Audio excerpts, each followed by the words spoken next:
Hello everyone, just a quick word from your friendly editor/husband. For all of you who listen to So I'm Watching This Show and own an Android device, do me a favor. Go to the Google Play Store and download the Podcast Republic app. It's a fantastic app that allows you to get all of your favorite podcasts directly on your Android devices. I use the app and love it. I can search for the podcasts I want to listen to, select them as favorites, and have them all just a click away. Make sure you set So I'm Watching the Show as a favorite so you don't miss any new episodes. Again, the app is Podcast Republic, available on your Android device. Thanks! I guess Patton Oswalt was just retweeting a bunch of Regina King. First of all, her bio on Twitter just says classically beautiful. Regina King? Yeah. That's amazing.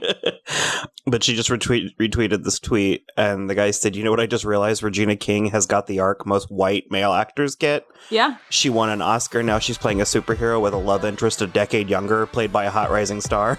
Yeah. It's amazing.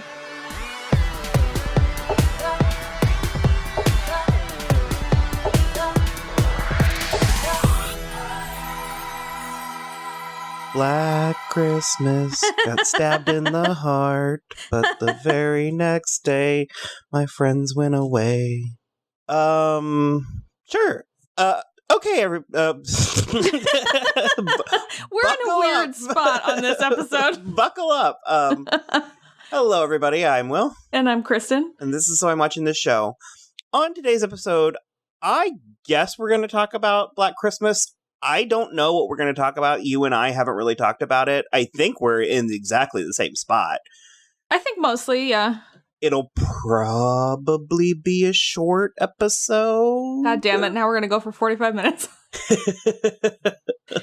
There might be a fair amount of riffing, but... Yeah, there's definitely going to be some riffing. Yeah, so let me go ahead and pull it up, because I trust when I say I don't know a single one of their names. That's almost incidental. And what am I going to say? The one with brown hair? Oh. They did all have brown hair.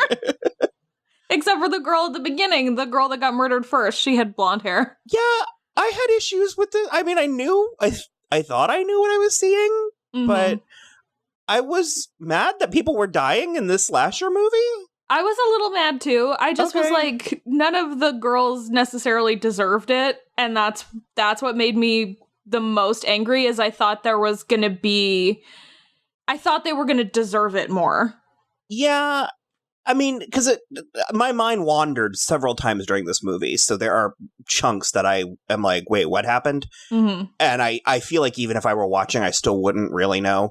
But I was doing that where I was like, you know, most slasher films that I saw, I was a teenager when I saw them, and I was going at them certainly not from a place of empathy. Right. And so I was kind of like, do they usually deserve it? And I don't think it's so much that they deserve it, but I think in many slasher films, they're positioned from a place of, do you know what I'm trying to say? Maybe like privilege? A privilege, or they're annoying, or they're... Well, okay, so let me put it this way, like, in my opinion, in the first Scream movie, Drew Barrymore deserves it a little. She's being bitchy to the person on the phone. She's not taking it seriously. She's, like, doing the wrong stuff. And it doesn't mean that she deserves to die so brutally, but it's like, because of her attitude, you can kind of get it. Well, and then it's like the rest of them, they get terrorized the whole time. Like, Rose McGowan is a slut, and Sydney is... It was her mom, kind of a or whatever. Bitch too. And kind of a bitch too. And it was her mom that was the problem. So it's like, I can understand the motivation there. And I mean, obviously, I can understand the motivation in Black Christmas, which we'll get to. But the problem is that, like, none of the girls were being horrible enough to deserve the sheer terror that they were experiencing. It's also not that, because that is a genre. You know, like, and this is not, like, that's the genre of movie, right. Like seeing, you know, people be terrorized. And yeah, but this wasn't like that torture either. porn. Yeah. With slasher films in particular, you enter a contract with the movie, and at least for me, there's an element removed. There's an element of fable. There's an element of parable. And I think the fact that this movie really took time to try and ground itself in a modern day political climate. Yep. it made it real in a way that then the insanity of it felt mean and like weird. Like, yeah, okay, that's a really good way to put it. And I think I agree 100% with that, because it's like, again, with a movie like Scream, which is also relatively grounded in a reality, it still is heightened enough that it doesn't feel wrong when a man in a mask is going around and murdering like classmates, basically. Because Scream is famously a satire. Yeah, also that, yeah. So there's an element of, I'll even throw down the word schadenfreude, but there's an element of glee watching it, like a voyeuristic glee watching something like Scream, and even its, you know, others like Urban Legends and I Know What You Did Last Summer and all that. Yeah. And I mean, I used the word parable, but like you mentioned with Drew Barrymore on the phone, like it's almost like a social parable, like a be careful. Yeah, like she's just not taking the situation seriously until her boyfriend is dead out in the patio, and it's like I'm really trying not to go to victim blaming places in this episode, but it's like that's the point of that scene in the movie. I think you're right, because it's a parody and because it's a satire. You are supposed to be feeling those things about her where you're like, why are you not taking this as seriously as you should? Your house is all windows. Like, there's definitely something going on. And so I think that... Well, it's just by being home alone, you know, the way that she is, it's like, we know it's a slasher movie, so we're like, you're just asking for it. Like, right. And there is that element removed. So I didn't properly establish the movie. And I want to do that. So it is Black Christmas. This is, to my knowledge, the second remake. It was a movie from 1974, which I have not seen, and I was this close to insisting we watch it. And I didn't, and now I wish that I had. Because I don't think it's the kind of movie that either of us would have come out of it enjoying, like loving. Sure. But it is somewhat hollowed ground for the horror and especially slasher genre. It, at its time, I'm familiar with it a little bit. I've watched a couple of YouTube videos over time, like not just this week for this movie, but it introduced the call from inside the house concept. Okay. Even before One Missed Call, which is another one that I haven't seen that I should see, because hello, Carol Kane. Kane. Sounded like I said King. Do you want to see Carol King's One Missed Call? Either way. At the time, it was somewhat political, progressive. I know the main character is dealing with having an abortion, and it was like a year or two after Roe v. Wade or interesting. Some of that stuff. So there's a handful of like politically charged things in the original. It's way more contained. I know that. Like, I think it's like people trapped in a house. Yeah, that was another thing for me, is like this movie took so long to get going. Like, despite the fact that there's a murder in the opening scene, it took a really long time to get to the fucking point. Like, over an hour. Like, over an hour to get to the point. And also, I wanted to go back to what you said about, like, it being too grounded, because this movie really is. It is too grounded until the moment it is no longer grounded at all, and there is, like, blood magic going on. And it's like, there's no in-between. It's, like, 100% realistic or blood magic, and that's it. And I was like, what is going on? My structure is just for this episode has just been like blown to smithereens. I'm really sorry. Continue talking about the old one. I apologize. I wanted to say that before I forgot. That's fine. We'll go ahead and throw down spoilers. I can't imagine that anyone is listening to this a full week after this like flop movie came out and hoping for a spoiler-free review. Well, ultimately, okay, there's a reason why I insisted. Why I was like, let's go ahead and talk about this, is because I kind of wanted to level the playing field, because this movie is getting slammed, and we're not here to be like, it's a good movie. It's not, but it's still, in my opinion, being unfairly slammed. I agree. And you know what I wanted to say is, Stuart, our friend Stuart, he posted on Twitter earlier, and I don't remember exactly what he said, but he basically was like, you know what? It was... I was enjoying it for like the first hour, and then the last 45 minutes was like crazier than I can imagine, which honestly made me love it more. And he was like, we just need more like mostly bad slasher movies. And I was like, no. When we came out, I was like, if I know one thing to be true, it was a bad movie. But I was like, I think it's not going to get credit for being funny and also weird. And as we've been saying a lot over the past weeks and even months, weirdness is a underrated and underutilized element of storytelling that I could go for more of. And absolutely. So I was just going to say, to cover the bases, there was also a remake in 2006 that had the most 2006iest cast you could imagine. It really did. The only other thing it needed was throw in a Hayden Panettiere. Yeah. Because who all was in it? And I realized, because I kept saying that Jamie Chung and Rumor Willis were in it, and then I realized I was merging it with Sorority Row. Oh, yeah, no, it was like Michelle Trachtenberg and Lacey Chabert and a handful of other people. That one's apparently dog shit, and that's one that it's like, I feel like if you and me sat down and watched all three of them, we would probably come out liking that one the best. Well, probably. I mean, we are the people who like the third Scream movie out of all of them. So they were going to do this one. They released a trailer. I think everybody complained that the trailer gave away way too much. However, I will say, at least for me, the trailer was released, it gave everything. It was released far enough in advance that I had forgotten specifics. Okay. So it did, at the very least, establish the tone that there was going to be a revenge angle in this one. Okay. And so that's why I put it on my radar. So it's like, I would have ignored this completely if not for the two spoilery trailer. So, because I was going to say, the trailer gave off a little bit of an Assassination Nation vibe with the revenge part. Yes. Okay. I have that note. Okay, good. I have that note. I was like, if you want to see this movie for real, see last year's Assassination Nation. For sure. Yeah. Way, way better in every aspect. And in case anyone is listening to this now that didn't listen to it or didn't listen to our episode or know anything about that movie, if you want a little bit of benefit of hindsight enticement, it is written and directed by the same guy who did HBO's Euphoria. Yeah, that's right. So if you skipped it thinking it was, too woke or too, I don't know what hashtag word you want to throw in there, approach it as a flawed masterpiece by the guy who did Euphoria. Totally, I totally agree. And I think you'll appreciate it more. It's one that really came and went with no fanfare, and I think it was way better, way funnier, way scarier than it got any credit for. Yeah.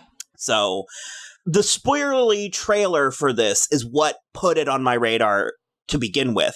And had I not seen the trailer again, I would have been good. I would have been fine. Mm-hmm. The problem is we go to movies so much that it's like, I saw the trailer like 12 times. It's like that Invisible Man trailer where it's like, it's the entire movie. And it's like, if I had seen some of that, because it's an onslaught of imagery that most of which, at least for me, is out of my mind, 3 minutes after I've watched it.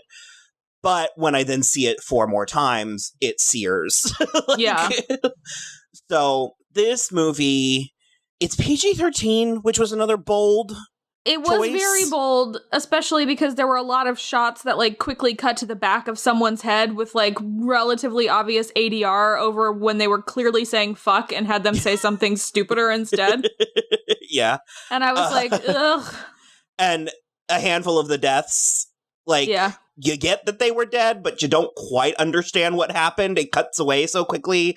And there was a point that the movie does address where I was like, why is all the blood black? And then, because they're covered in black and tar, and I was like, whoa, what is happening here? That's only the blood from the men. No, I get that. Yeah, but okay. Yes, because there was a little bit of red blood, but it's the kind of thing where it's I understand why the decision to make this PG-13 was made. And it's not going to help it. But I think that was the intention. Sure, was to get a younger group in there, and it ultimately completely neuters the movie. Yeah. And I mean, this might be a catch-22 situation where if we had the R-rated cut, we might have been being like, this was too silly to be rated R. They should have made it a light PG-13. I'm dying to know what the kids next to us thought. They seemed to like it. There were 3 proper teenagers next to us. And, maybe 16. Yeah, at most. And you're right, they seem to enjoy themselves, at least on, the Saturday, two Saturdays before Christmas. Sure. They were having a good time. But yeah, I was really curious if any of the heavy-handedness, if they noticed it, and if it did its job on a younger... Well, I would say that when I was 16, if I had seen a movie like this, the heavy-handedness would have gone over my head.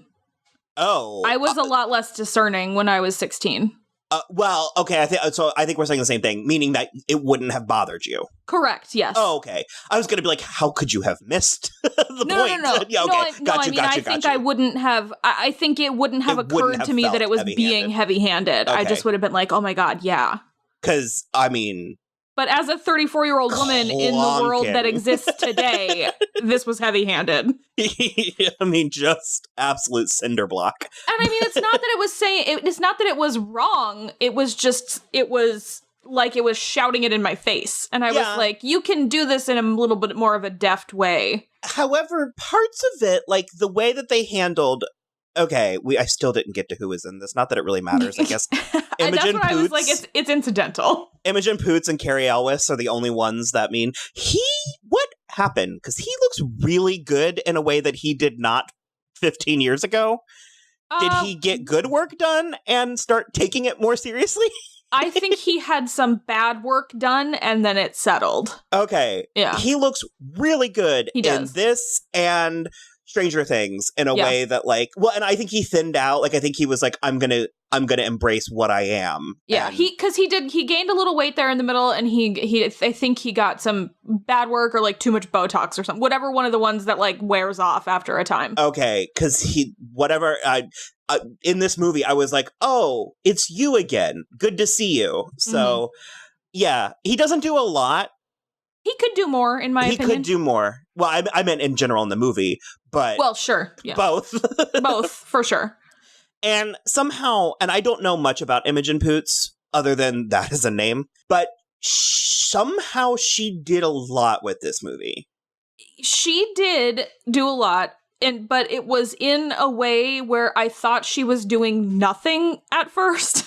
And then I came to see how she was doing stuff. Okay. But I because it was infuriating me at the beginning, because I was like, I really like you. What is going on? Like, why are you being nothing in this movie? And then I realized, it came to me that she just was like, oh no, she was flying under the radar and it was part of her character. But that goes into the part where it took way too long to get going into what it was trying to do and say, where it was we were 20 minutes in, which it's not like I guess I didn't need it sooner, but we were far in before you realized that she was raped by a fraternity brother. I was going to kind of praise that though, because we do get the apparently mandatory confusing flashbacks, which is fine, whatever.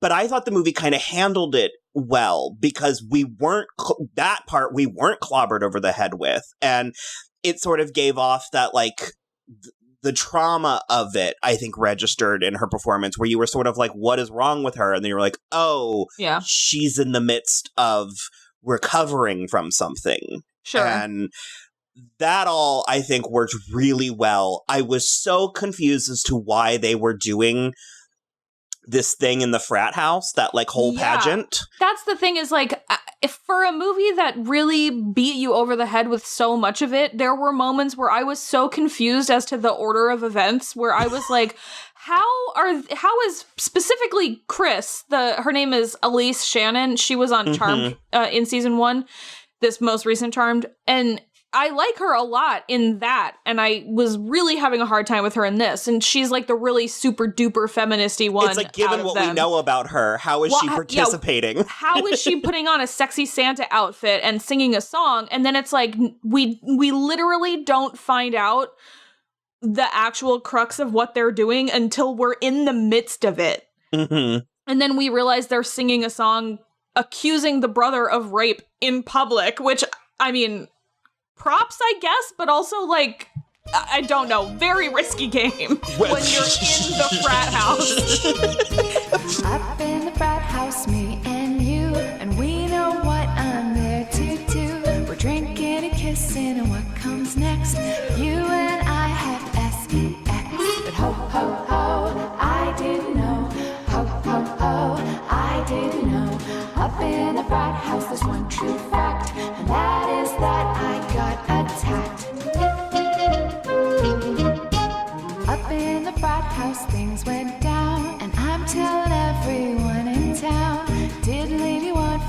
goodness sake. Couldn't have 'cause I was not awake. Ho, ho, ho, I didn't know. Ho, ho, ho, I didn't know. It was amazing. Yeah, I agree with you. Very risky, and also I don't think the movie fully earned it, but as an individual piece itself, they rewrote the lyrics to Up on the Housetop or Up on the Rooftop, I don't remember. Rooftop, yeah. And they changed it to Up in the Frat House, and it was like, basically like, I got raped, and it was like, whoa. And also, weirdly, one of like 3 times max that they actually said the word rape in the movie. Well, they said I don't think they did, because I listened to it. They said attacked. Well, she says rape after, I guess, but it's like, it was very, it felt like studio notes the amount of times that they said the word rape, because the whole rest of the time, everything was like, after what Brian did to me. And I'm just like, everybody that's part of the conversation happening knows that he raped you. Like, it really felt like studio notes that they weren't allowed to say it, and it was very bizarre to me. Well, yes, and there were times, because basically the point that I wanted to say is actually I thought the song was phenomenal. It was hilarious, I have to note, it was written by Ricky Lindholm, which just chef's kiss, that explained everything. And this is such well-worn territory for, quite frankly, horror films and slasher films, that I'm bummed this movie fumbled it so much. Yeah. Because there are times, and you and me and Will saw this, and I think all three, your husband Will, I think all three of us had a similar experience where we're like, this movie is terrible, but not for the reasons most dudes on the internet are gonna say. Correct. I agree with that. Because there's times where it's vicious, or even there's a glimmer of something just wicked, like absolutely wicked, in a way that I wish they had gone in more of that. Because it's like, I mean, like I said, this subject is covered in horror. You know, Last House on the Left, Spit on Your Grave, All the Boys Love Mandy Lane. Like, there's just like, and I think all of those movies, certainly the more modern ones, stumble too, trying to.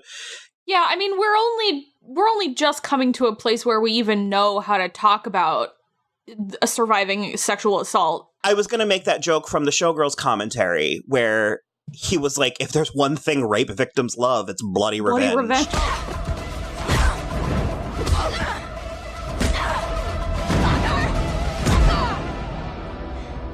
Well, because I made the joke too while we were sitting there, because Imogen Poots, she did not want to go up there and sing the song.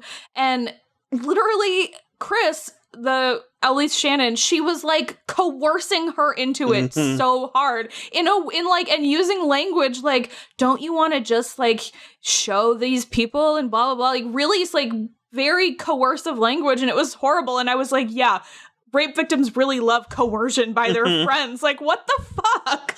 And there's a handful of elements, like, I was very intrigued by the one boyfriend that was with them all the time. Yeah, Nate. And I wanted to see what the movie was going to do with him. And I was really bummed when it was ultimately nothing. Yeah. Spoilers, I guess. We're going to talk about the end. We're going to talk about the end. You threw down the various blood magic. So was he being initiated into this fraternity as well?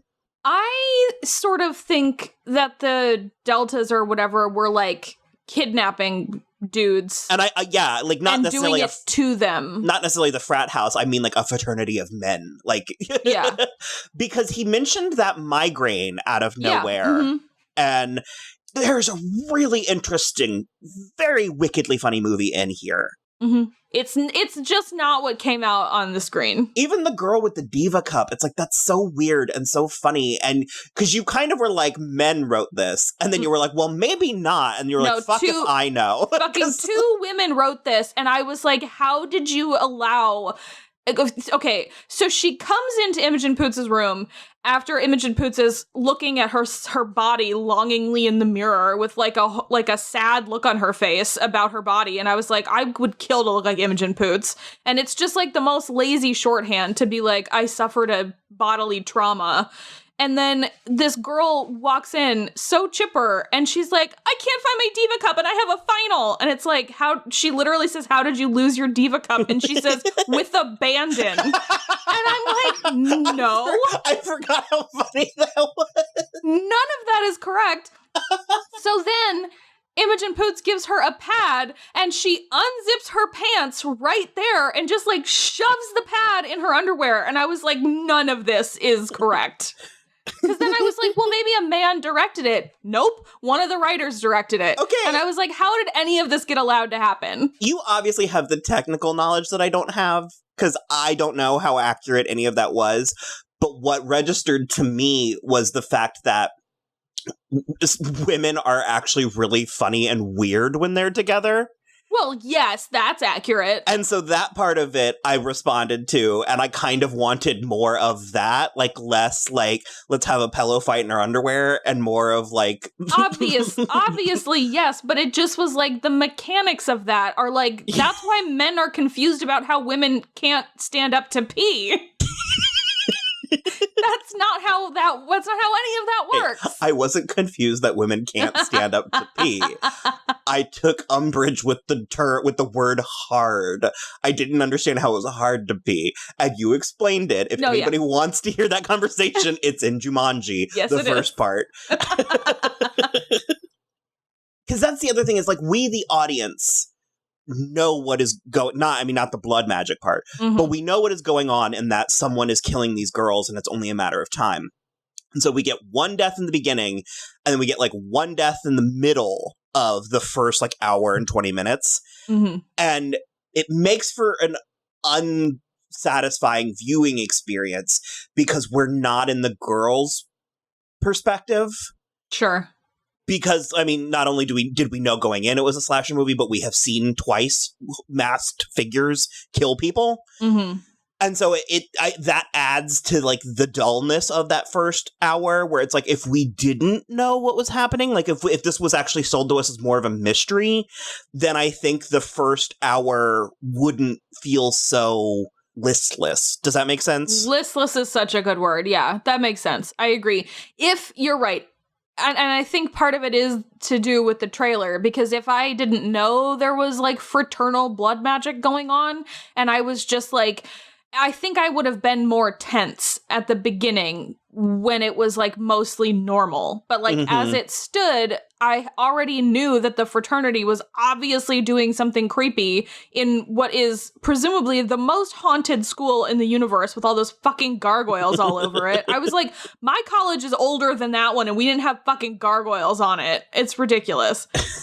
So there just was like, I think listless is really good because the beginning felt really listless because I knew what was coming. We knew what we were building to. Yeah, I was just waiting for the confirmation of who was involved in the blood magic. But even still, I was like, well, it's obviously Carrie Elwes and the guy who was being mean to Imogen Poots and the guy that raped her and then everyone else in that house. I was like, how could it be anybody different than that? To compare this back to Assassination Nation, do you remember there was a point in the middle where you were physically sick? Like you were sick to your stomach because you didn't know what was gonna happen. Yeah, I think it was during that really big tracking shot when they were having the sleepover. Yeah, and so for me, there's a point watching Black Christmas where I'm like, let's get to the like kick-ass ladies revenge part of this. And there was also a point where it's like, it's not made clear this is happening all over campus until deep into the climax. So there's a point where we have two girls left and I'm like, where does the revenge part come in? And it's like, it's like happening at all the sororities. Yeah, so it just sort of, it doesn't work. No, and that's another thing that, because you said about how you liked how interesting it was where at the beginning with the girl with the Diva Cup and how it was like girls are just weird and funny when they're alone together. And I feel like it wasted so much time having everybody leave for vacation where we could have been having like the four girls who stayed behind bonding a lot more. We could have got deeper into their friendship and relationship in a way that like would have made me give more of a shit when Marty died. Is she the one that dies in the attic? No, that's Jesse. Okay. Marty's the one that dies in the foyer, but she was like, because she was my favorite, because I was like, she's really cute, but she also, her animal answers when they were playing that game in the kitchen were like really like kind of deep and interesting, and I don't know, I really liked her a lot. And then it was another instance where you could tell they like reframed it for the PG-13, because she gets like gutted in the stomach with an axe, and then she's like still alive for a while after that, but you don't see anything.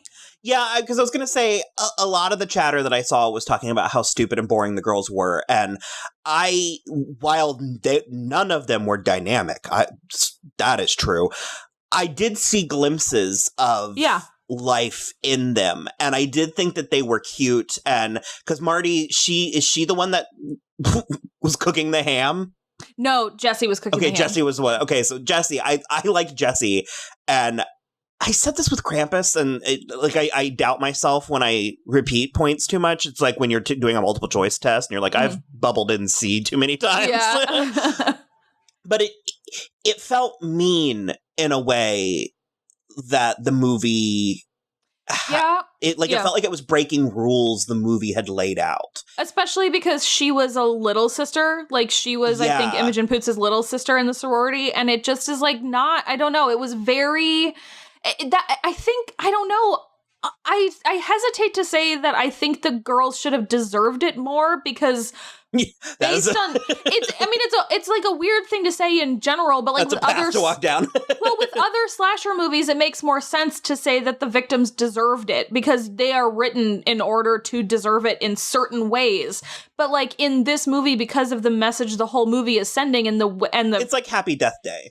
It's a little like Happy Death Day, but it's also, they just so wholly don't deserve it in a way that it just made me angry, actually. Mm-hmm. And then to have the like speechifying by the fucking men at the end, I was like, oh my God.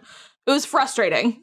Another part about the movie that I thought was really intriguing that I don't think the movie landed or did enough with was the, I guess, second girl we meet, the one that quote unquote disappeared. Helena. Yeah.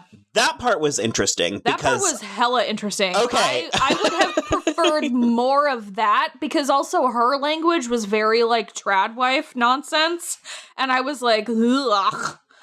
But it was a very interesting notion to take. I just like, I'm trying to think of an example, because I know that we've had movies like this that said what they were trying to say in a better way and were more satisfying, but like, I can't think of what they are right now, but that part was one of the more interesting parts to me. Because she disappears, and we, the audience, assume she died, and I just wrote it off. She like never makes it home for Christmas. Yeah, I just wrote it off as the movie was poorly made.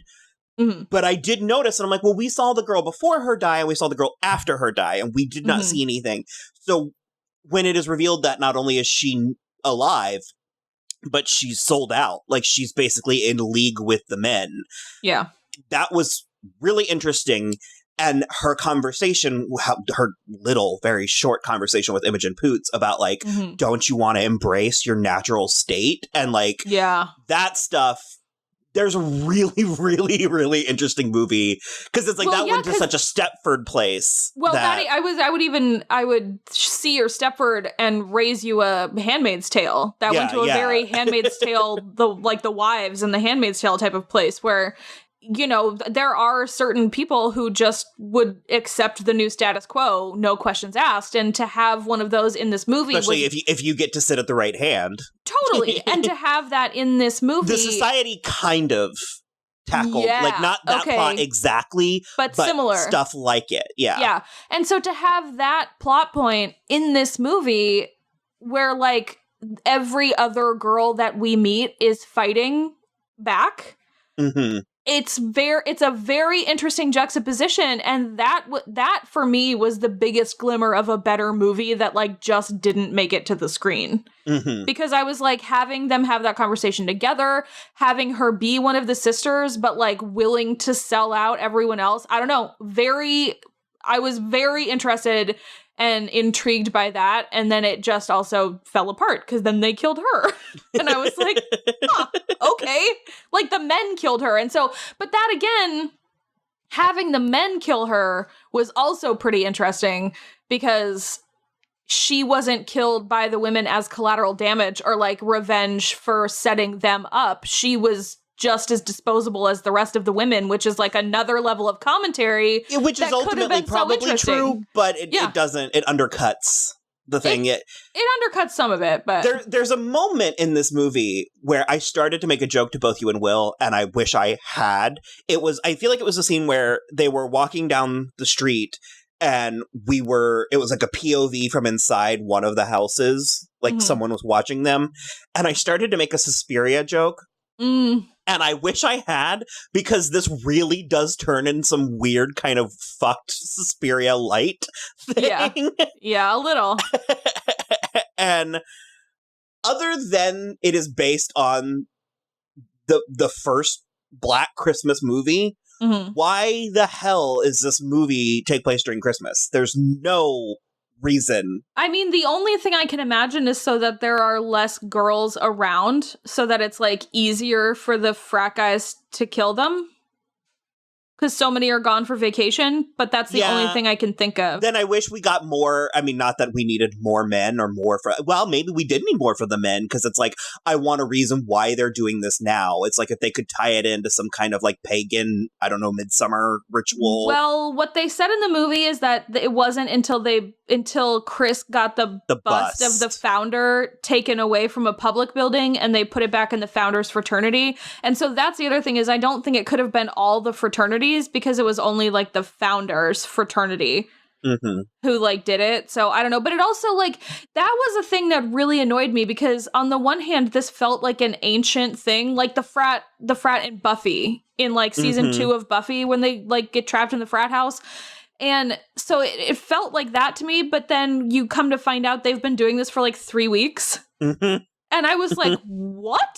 So because that's too short amount of time to be brainwashed that way. It's way too, well, it's magic, but it's way too short a time. And then it begs the question too. Now, I guess it doesn't beg the question, but you have to then further your thought process and say, well, Riley got raped 3 years ago, which is way before the bus was in there. So these guys have just obviously been shitty the whole time. Now they're just like shitty with blood magic. And I don't know, it begged a lot of questions for me that then it didn't answer. Yeah, I agree. I don't know whether to tell people to see this or not. If you are a student of film or storytelling or feminism or anything like that, and it comes by you, then give it a go. There's interesting elements to it. It's like, you know, I myself kind of value an experience like this because I am a storyteller, and so I kind of like to think that I can learn from you know, someone else's mistakes and fumbles and stuff. I just wanted us to talk about it because you're gonna see that this movie is bad because feminism or something, and it's just more than that. I mean, yes, that is true. Like, it is really clunky and a social justice warrior, all the tag words that people fight about on the internet. But that's not the reason it's bad. It's bad because it's poorly executed. Yeah, it could have been all those things. It could have been social justice-y and feminist and all these other things and still good, and it managed to be so clunky with the political stuff, and then also clunky with the regular storytelling, and then also clunky with just like the whole like execution. Because I literally saw a comment that was like, this movie literally says all men are evil, and I was like, well, it says frat men are evil. Which, let's be fair, I was like, not true. I was like, you're projecting a little bit, buddy. Because it really doesn't, because the boyfriend Nate is trying to have that argument with Marty, and even then the boy that Riley ends up liking, Landon, and he kind of fights against the brainwashing towards the end, which is an interesting thing that they also don't explore. Yes. But in my opinion, this movie is saying bad men are bad and they will kill you, and that is accurate. And a lot of men are tattling on themselves, so also, yes. Pay attention. So that's a weird way to tell on yourself. Also, I was surprised that there wasn't a gay man. There wasn't a gay presence. Just noting that. I'm not sure they let them in the fraternities like the one in this movie. All right. Well, that was Black Christmas. Yeah, I guess so. Well, yeah, go see it or don't. And I guess let us know what you think. And then you can follow us on Twitter at So I'm Watching. What? I was going to say, also, Assassination Nation. Has anybody watched it? Yeah. What do you think? Go watch Assassination Nation and Black Christmas and tell us which one you like better. Spoiler alert, one of the... Oh, wait, no, it's not Alana Ubach, is it? She's in Euphoria, but she's not in Assassination Nation. Anika Noni Rose. Yes, okay. Speaking of Stewart, where's my Anika Noni Rose stands at? Yeah, right? Okay, so yes, follow us on Twitter at So I'm Watching, Instagram at So I'm Watching This Show. We are also on Facebook and Tumblr, So I'm Watching This Show. Yes, Up on the Frat House will be on the Spotify playlist at some point. And then you can rate, review, and subscribe on iTunes or wherever you listen. And that's it for us. Oh. Bye!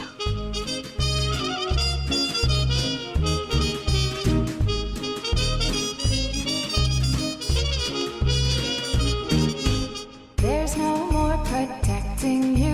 No, he said, she said what was true. Don't say that this was all my fault, 'cause what you did is called assault. Ho, ho,